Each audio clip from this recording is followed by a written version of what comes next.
We're on AyinBase 18 and exactly 6 lines down. The line starts with the word bechochmah, and we are at the very end of that line.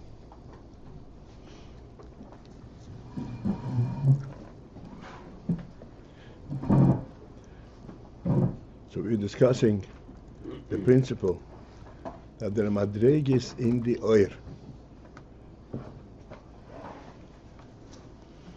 which is really phenomenal because, as we explained many times, the oir is atzmi, and etzem there are no madregis.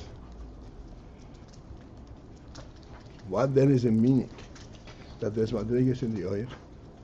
Madregis is the aspect of the gilui of the oir. How the oir, in what clarity and in what purity the oir is misgala. And that makes a difference in the oir that's misgala. As we said, when the oir is mislabish in kelim, then the oir assumes the level and the quality of the keli. As we explained, almost to the point, but just as the keli principally is dependent on functionality, it's not an entity unto itself. The oil as mislabish in the keli also seems to have gone down to that level, that its functionality is what gives it a presence, not its essence, where in fact the oil is essence, and it is representative of Asmos. But because it's mislabish in the keli, and you see it through the keli, you see the oil, but you see the oil through the keli, and therefore the oil element is so much reduced and concealed that it becomes like the keli. This interrelationship between the keli and the oil goes both ways, as we explained.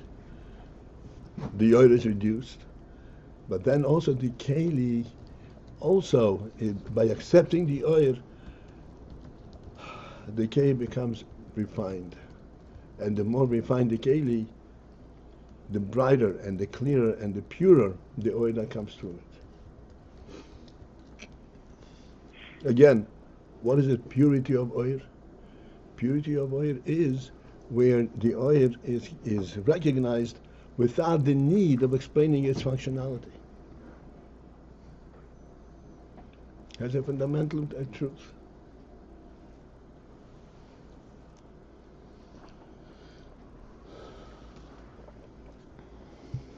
When it becomes mislabish in the keli, it becomes like the keli, and it becomes limited, it becomes proper to speak of of having a function. Right.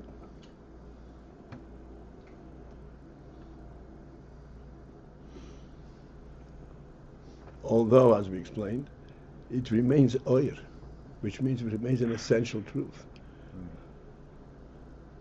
But it manifests itself via its functionality.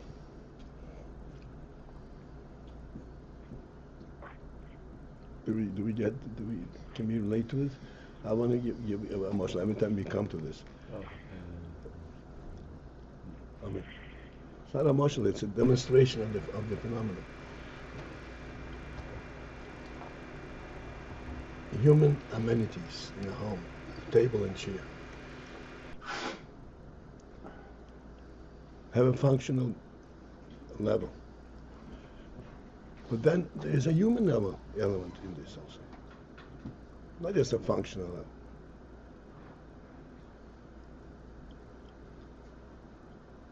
Something which is much superior to the functionality element.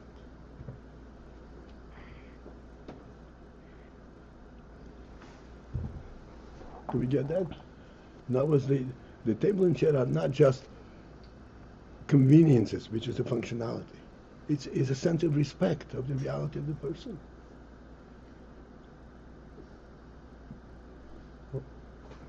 What I'm getting confused with is that once you've identified the human element, does it still need substantiation from the functional aspect, or once, like, I guess what I'm trying to understand is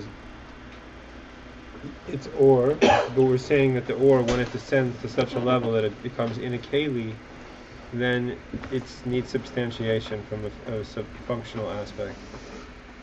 But it seems like when you identify the ore, it's just you're relating right away to the ore. Where's the functional? Through its functionality. I mean, the human element, the definition of human element in that is the fact that he's sitting and in a comedic way. This is where it becomes complete union. It is a human element, but you can't separate it from the functionality.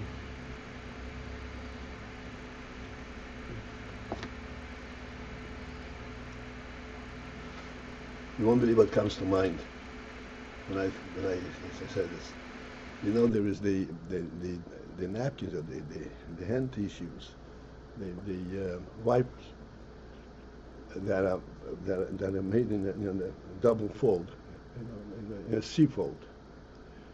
If you pile them up in a C fold, you can easily pick up through the crack, very easily.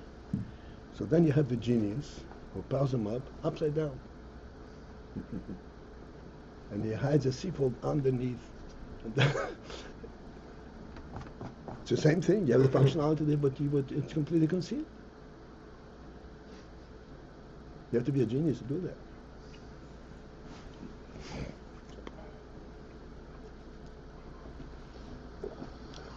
Mm-hmm.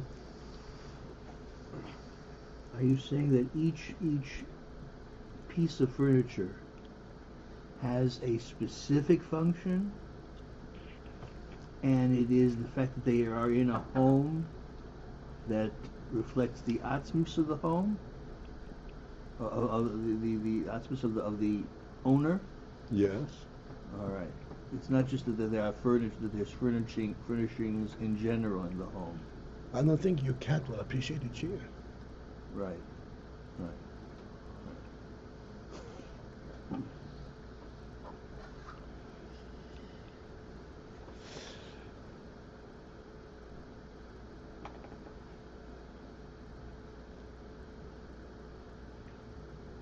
So, so the Rebbe gives an example. Chochmah.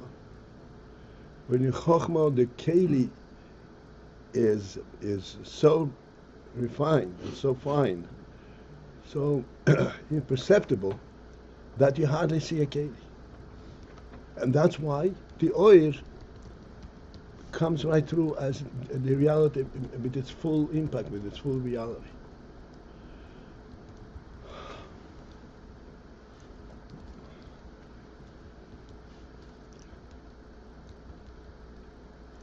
So we gave the example yesterday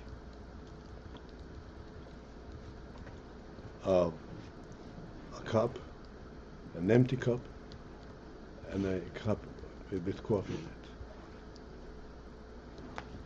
Seems almost simplistic, but this is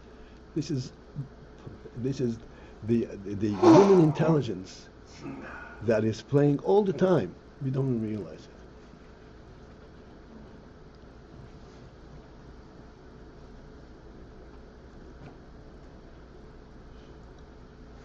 The empty cup also suggests that somebody put it down there, but only suggests it.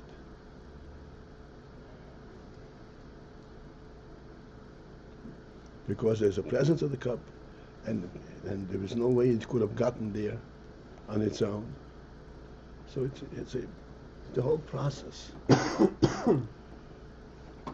And after you've been convinced, you still don't know whether somebody put it up or it fell down from the ceiling. Like our genius in the world, the whole world is just an accident. Poof, just atoms collided and became a world. You have to be a genius for that.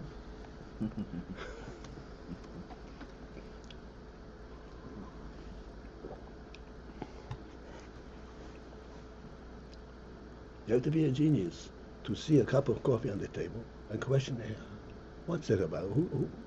How did it get there? The cat brought it in here?"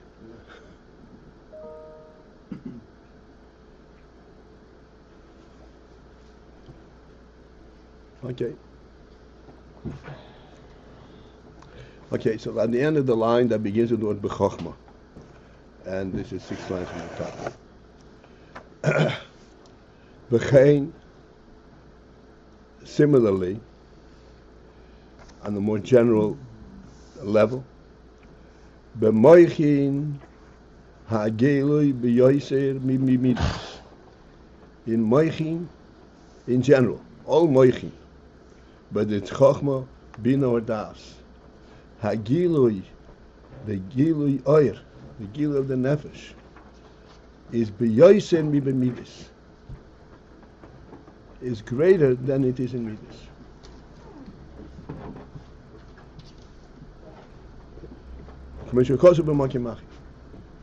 This is, as is discussed elsewhere. Moichin in general have a more direct and more clear connection, affinity to the oir than midas. Midas relate to the effect of the oil. Moichin essentially relate to the oil itself. Paltiel. Sorry, the coffee muscle. Why did you're bringing that to illustrate chochmah? Right. Because the difference between the implication, or the difference in what it tells you, the empty cup versus the coffee cup. I'm not sure what is it bringing out of It chochmah? brings out that there is a direct knowledge, not deduction, not deductive process. I see. Empty cup is still a deductive process, but the coffee cup is a direct. Is direct knowledge. This ability to have direct knowledge, this is called chochmah.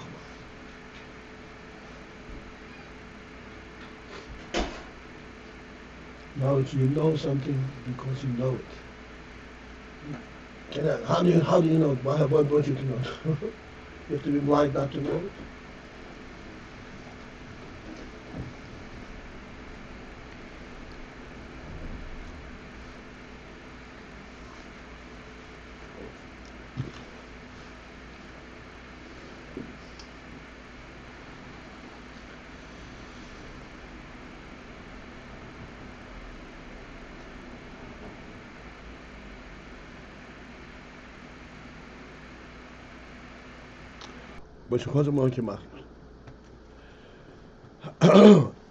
Excuse me.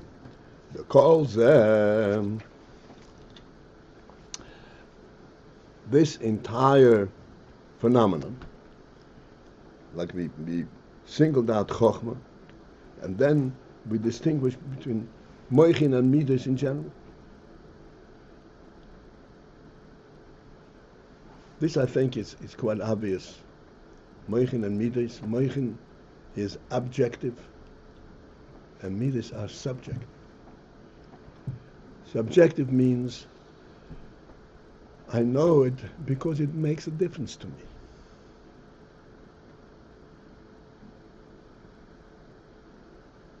This is why I know it.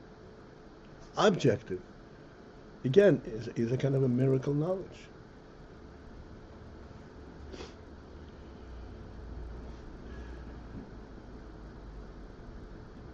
That's moichin. This is nefesh, living in nefesh. There itself, there are different differences, chochmah, bina, and das, but in essence, it is living nefesh.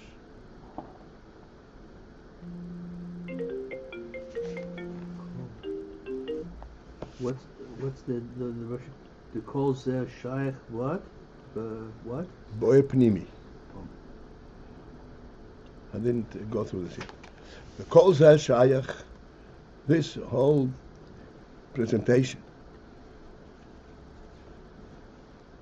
the difference between how it's mislabish and so forth, shaykh, boy pnimi, is only pertinent, applicable in what's called oy pnimi. We will discuss it Mitzvah Shem. But the translation of oir panimi means an internalized oir.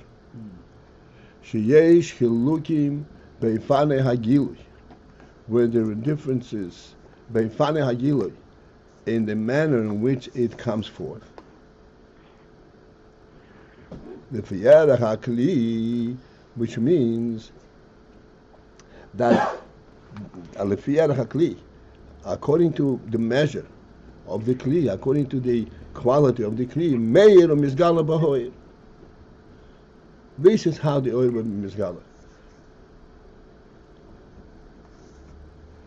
Because this is oil panimi, which means you know it via an internalized perception. Internalized perception is affected by the keli. And it depends on the kind of a keli it is.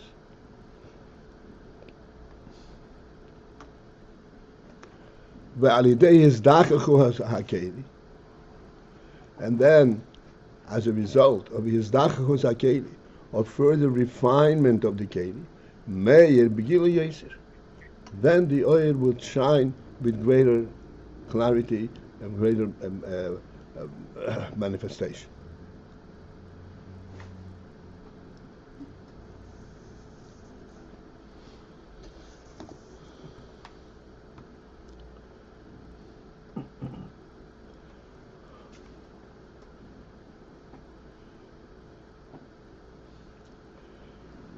That is due to the fact that this is what's called oir panimi.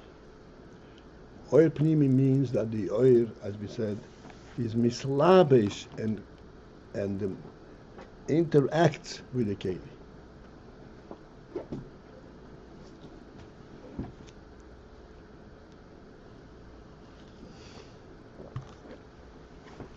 Essentially, oir panimi means an oil that has a specific message. And to gain access to a specific message, he has to go through the keli.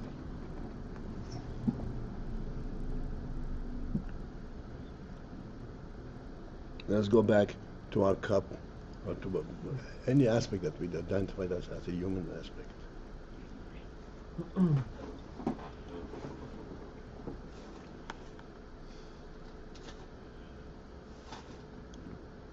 The principle that a human being needs a chair and a table, and needs a home and amenities.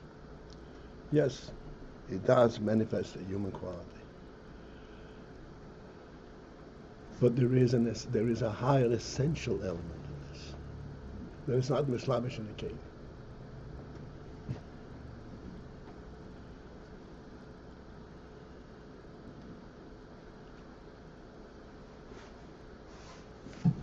Oil panimi is that which takes this higher oil and relates it to a specific circumstance. How do you use a home? Seichel tells you how you use a home. What kind of furnishings do you need? Where is the furnishings going to go?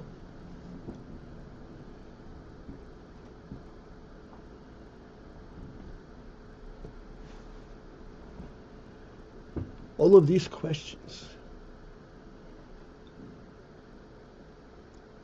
are answered and they're rooted in an essential element of what a human being is, which cannot be captured and identified by the furnishings per se and how you set them up in the house. That's called panimi. It can't be, cannot be? No. The essential element of the human being cannot be. This is what's called the emanation of that's called panimi.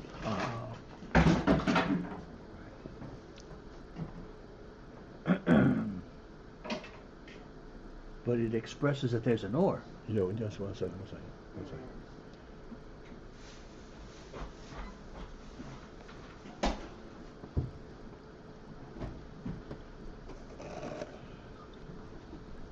there we have already a little bit more subtle things, but I hope we pay attention to this. We mentioned many times, you have a painting hanging on the wall, or a clock hanging on the wall.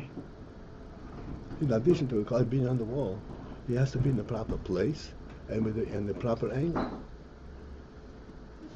And if it is not in the proper angle, if it's not in the proper place, it still serves its purpose. But it bothers the person on a different level, not on a functional level. It's not the right way. This being the right way is not the Pnimi union. This is some kind of a human union. It has to be right.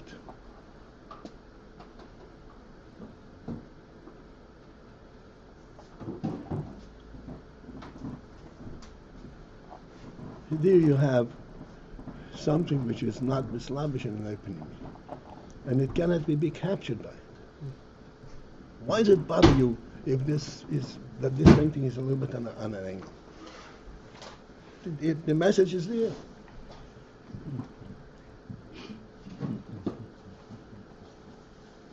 Because a human being is so real, everything has to be synchronized properly. There's no practical ramifications from that.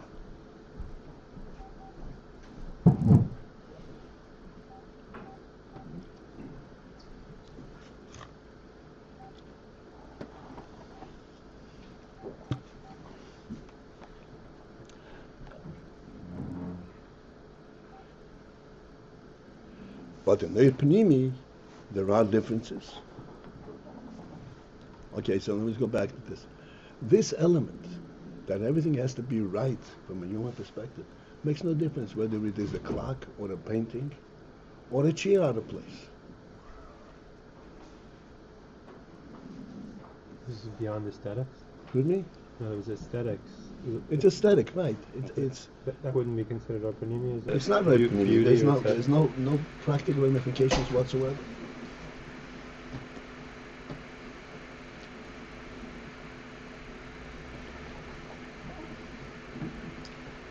This kind of goes against what we've been taught before, that which is pnimius is beyond functional. It's the chitzonius, the superficial thing. I heard you, Shmuel. Yeah. The word pnimius is used in completely two different implications. Pnimius means the internal reality of the human being. That's called pnimius. That's an nefesh. Oyer pnimi means an oyer that functions through a keli.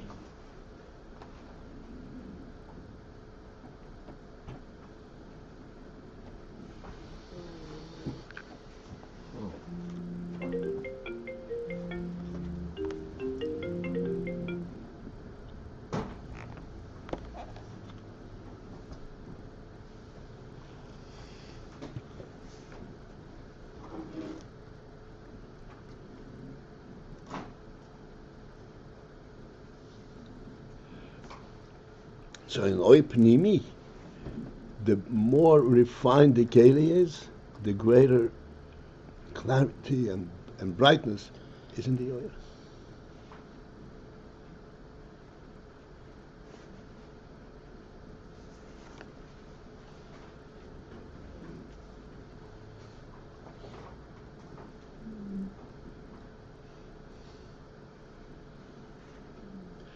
Let me just finish this line. Hooray!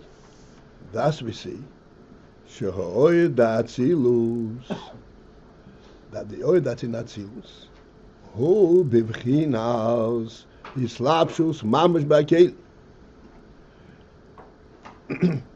is in a state of true Yislapshus, of true interaction with the Keli, and it can be identified and defined by the Keli presentation.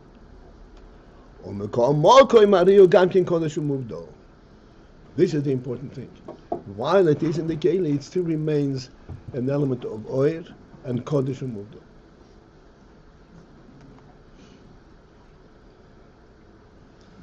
Okay. We'll pursue this tomorrow, Mr. Have a great day.